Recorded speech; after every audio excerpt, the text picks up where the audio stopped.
अस्सलाम वालेकुम स्टूडेंट्स, अब हम स्टार्ट करेंगे कि चैप्टर नंबर 11 साउंड के रिमेनिंग क्वेश्चन आंसर्स।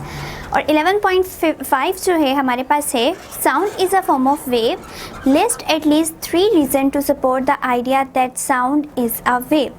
सो हमसे कहा गया है कि हमें ये तो पता है, क्लियर है कि साउंड जो है वो एक वेव है, लेकिन क्या ये जो है हमें बताना है 3 रीजंस देके कि वाकई ही साउंड जो है वो एक वेव ही है। ठीक है, पहले हमें कहा गया कि साउंड एक वेव है, लेकिन अब हमें अपनी रीजंस बतानी है कि हम क्यों कहते हैं कि साउंड एक वेव है। सो हमारे पास इसका आंसर है, सबसे पहली रीज़न है कि जितनी भी वेव्स हैं वो एनर्जी को ट्रांसफ़र करती हैं। ठीक है, एनर्जी ट्रांसफ़र करने का बेसिक पर्पज़ ही क्या होता है, किसके थ्रू हम कर सकते हैं, वेव्स के ज़रिए।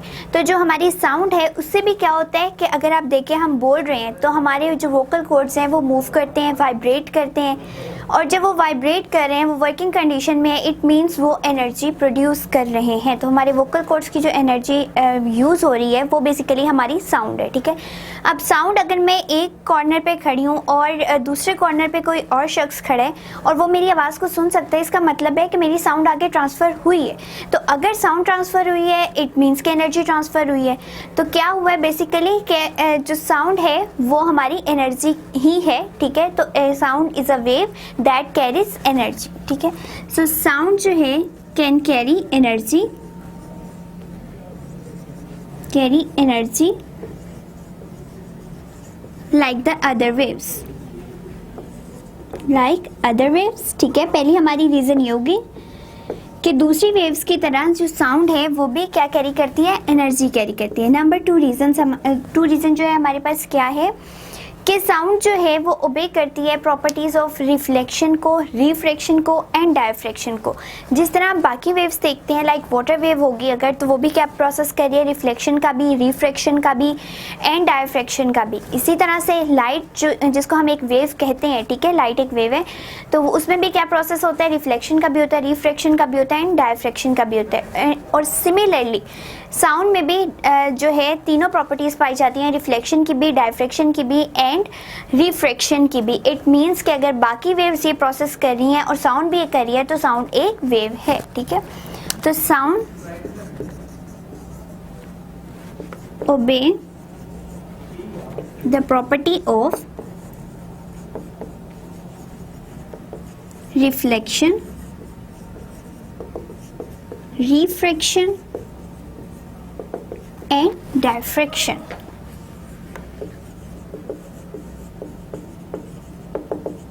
ठीक है, सो ये हमारी 2 रीज़न्स होगी। अब हम थर्ड रीज़न की तरफ मूव करते हैं कि हम साउंड को वेव क्यों कह सकते हैं। अब देखें, जिस तरह बाकी वेव्स इंटरफेयर कर रही है, यानी एक पॉइंट पे मीट कर जाती है, आपस में टकरा जाती हैं, ठीक है, इंटरफेरेंस का प्रोसेस हो जाता है, उसी तरह साउंड में भी आप देखेंगे कि अगर एक ही कमरे में बहुत ज़्यादा आवाज़ें प्रोड्यूस करवा दी जाए, यानी बहुत ज़्यादा शोरगुल हो रहा है, तो हर किसी का जो शोर है वो मिल के एक बहुत ज़्यादा जो पोल्यूशन है वो कॉज कर देगा, मीन्स इंटरफेरेंस हो रही है।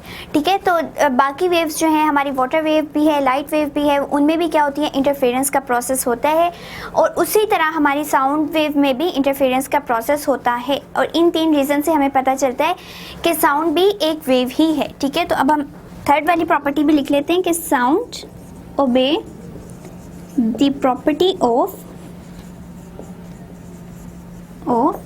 इंटरफेरेंस। सो ये हमने डिस्कस कर ली 3 प्रॉपर्टीज़। एक ये कि हमारी जो साउंड है वो भी एनर्जी कैरी करती है, सेकेंडली कि जो हमारी साउंड है उसमें भी रिफ्लेक्शन का प्रोसेस होता है, रिफ्रैक्शन का प्रोसेस होता है एंड डायफ्रैक्शन का प्रोसेस होता है, एंड सिमिलरली साउंड में इंटरफेरेंस भी पाई जाती है। सो ये था हमारा आंसर नंबर 11.5। अब हम मूव करते हैं नेक्स्ट क्वेश्चन की तरफ, which is 11.6। So 11.6 is, we know that the wave manifest phenomena of reflection, diffraction and refraction. Does sound also manifest these characteristics. हमें कहा गया है कि हमें पता है कि जो रिफ्लेक्शन है, डायफ्रैक्शन है और रिफ्रैक्शन का फिनोमेना बाकी वेव्स में होता है, ठीक है। तो क्या ये वाली तमाम खसूसियात हमारी साउंड में भी पाई जाती हैं, यानी साउंड के अंदर क्या वाकई रिफ्लेक्शन, रिफ्रैक्शन और डायफ्रैक्शन का प्रोसेस होता है या नहीं होता? तो देखें, हमने अभी ही बात की कि जो हमारी साउंड है उसमें रिफ्लेक्शन का प्रोसेस भी होता है, रिफ्रैक्शन का भी होता है एंड डायफ्रैक्शन का भी होता है, लेकिन हमने बताना है कि किस तरह से हो रहा है। तो अब हम इसका आंसर देख लेते हैं। Sound like the other waves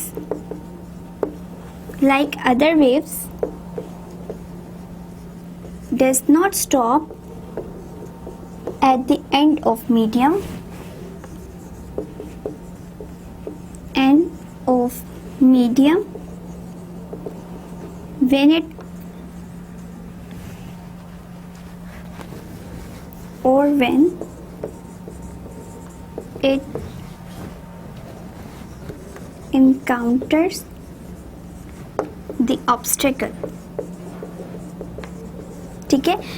ऐसा नहीं होता कि जो हमारी साउंड है वो एक मीडियम में जब ट्रेवल कर रही है तो यहाँ जाके स्टॉप हो जाए, ठीक है, जिस तरह मीडियम ख़त्म हुआ वहाँ स्टॉप हो जाए, या अगर हमने इसके रास्ते में कोई ऑब्जेक्ट रख दिया तो वहाँ तक जाए और ख़त्म हो जाए, ठीक है। हमारी साउंड ऐसी नहीं है। इसका मतलब है अगर साउंड मीडियम के एंड होने पे भी ख़त्म नहीं हो रही तो क्या करेगी, कुछ पार्ट उसका वापस आ जाएगा, ठीक है, जिसको हम कहते हैं रिफ्लेक्शन, ठीक। कुछ पार्ट इस साउंड का दूसरे मीडियम के अंदर ट्रैवल कर जाएगा, जिसको क्या कहते हैं, रिफ्रैक्शन। एंड कुछ पार्ट इस साउंड का जब इस ऑब्स्ट्रैकल से, किसी हर्डल से टकराएगा, किसी रुकावट से टकराएगा तो ये बेंड कर जाएगा, ठीक है, यानी साउंड बेंड करके पास आउट हो जाएगी। तो ये प्रोसेस कौन सा है, डायफ्रैक्शन। इसका क्या मतलब है कि साउंड जो है दूसरी वेव की तरह at the end of medium ना तो स्टॉप हो जाती है और ना अगर उसके कोई रास्ते में ऑब्स्ट्रैकल, कोई हर्डल रख दी जाए तब वो स्टॉप होती है। बट ये क्या करती है, but it shows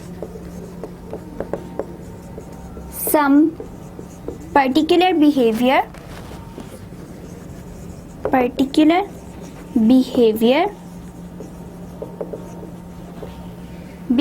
when it encounter an obstacle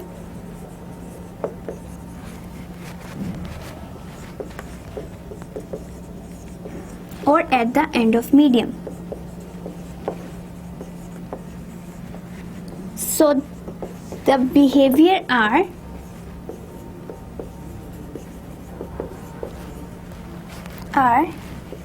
basically the reflection, refraction and diffraction. So our sound wave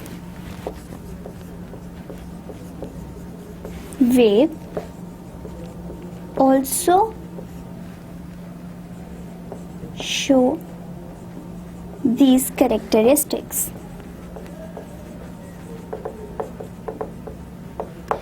सो जिस तरह बाकी वेव्स हमारी रिफ्लेक्शन, रिफ्रैक्शन और डायफ्रैक्शन शो कर रही थी, इसी तरह साउंड भी जो है, साउंड की वेव बिल्कुल भी ऐसा नहीं होता कि जैसे ही मीडियम ख़त्म हो गया तो आना बंद हो जाए या वहीं पे जाकर ख़त्म हो जाए, बल्कि जो हम लोगों ने एग्जांपल्स पढ़ी थी कि अगर किसी हिल स्टेशन पे आप जाएं और आप आवाज़ लगाएं तो पहाड़ों से आवाज़ टकरा के वापस आती है। तो एक बेस्ट एग्जाम्पल है जहाँ से हमें पता चलता है कि जब पहाड़ तक पहुँची तो वहाँ जाके ख़त्म नहीं होगी, ठीक है, कि जैसी एयर ख़त्म हुई, यानी जो पहाड़ था वो दूसरा मीडियम स्टार्ट हो रहा था तो वहाँ जाके ख़त्म होगी, बल्कि उसने क्या किया, वो टकरा के वापस आ गई, ठीक है। तो इसी तरह से जो बाकी वेव्स हैं वो भी रिफ्लेक्शन, रिफ्रैक्शन और डायफ्रैक्शन का फिनोमेना शो करती हैं एंड साउंड वेव भी हमारी यही तीनों कैरेक्टरिस्टिक्स शो करती हैं, ठीक है। तो ये था हमारा 11.6 का answer. The next is 11.7 and 11.7 is What is difference between loudness and intensity of sound? Derive the relation between the two. So हमसे पूछा गया है कि loudness and intensity of sound में क्या difference है, ठीक है, पहले बात ये है, एंड सेकंड हमसे पूछा गया है कि इन दोनों के दरमियान रिलेशन क्या होगा. सो पहले हम लाउडनेस को डिस्कस कर लेते हैं, ठीक है. हमसे पूछा गया है लाउडनेस एंड इंटेंसिटी के बारे में. सो लाउडनेस क्या होता है? बेसिकली लाउडनेस एक कैरेक्टरिस्टिक ऑफ साउंड है जिससे हम दो आवाज़ों का पता लगा सकते हैं कि क्या ये ऊंची आवाज़ थी या बिल्कुल मध्यम आवाज़ थी, ठीक है. तो लाउडनेस क्या है? The characteristic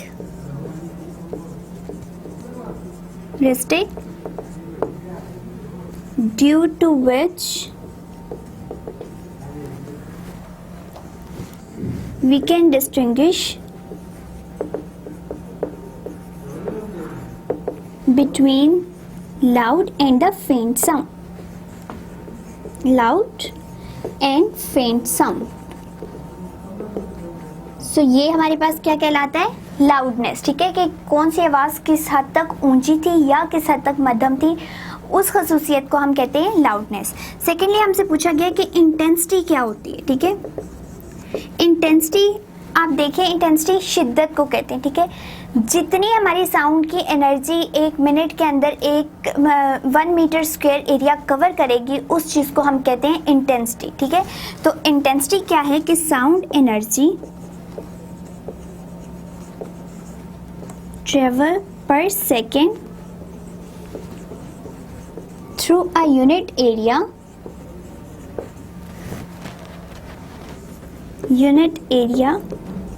held perpendicular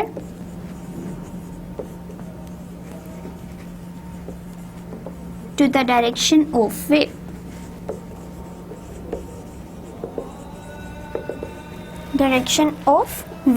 That called the intensity. So हमने loudness को भी बता दिया एंड intensity को भी बता दिया कि ये दोनों टर्म्स क्या हैं. अब हमने देख लिया कि लाउडनेस क्या होता है एंड इंटेंसिटी क्या होता है. अब हमें कहा गया है कि इन दोनों के दरमियान क्या रिलेशन है वो फाइंड आउट करना है एंड वो हमें बताना है, ठीक है. सो रिलेशन क्या है दोनों में कि जो लाउडनेस है वो डायरेक्टली प्रोपोर्शनल है लॉगरिथम ऑफ इंटेंसिटी के, ठीक है. ये हमारे पास रिलेशन है. तो इससे पता चलता है कि लाउडनेस जो है वो डायरेक्टली प्रोपोर्शनल आ गई लॉगरिथम ऑफ इंटेंसिटी के, ठीक है. अब अगर हमें प्रोपोर्शनलिटी का साइन खत्म करना होता है, उसको हम क्या करते हैं?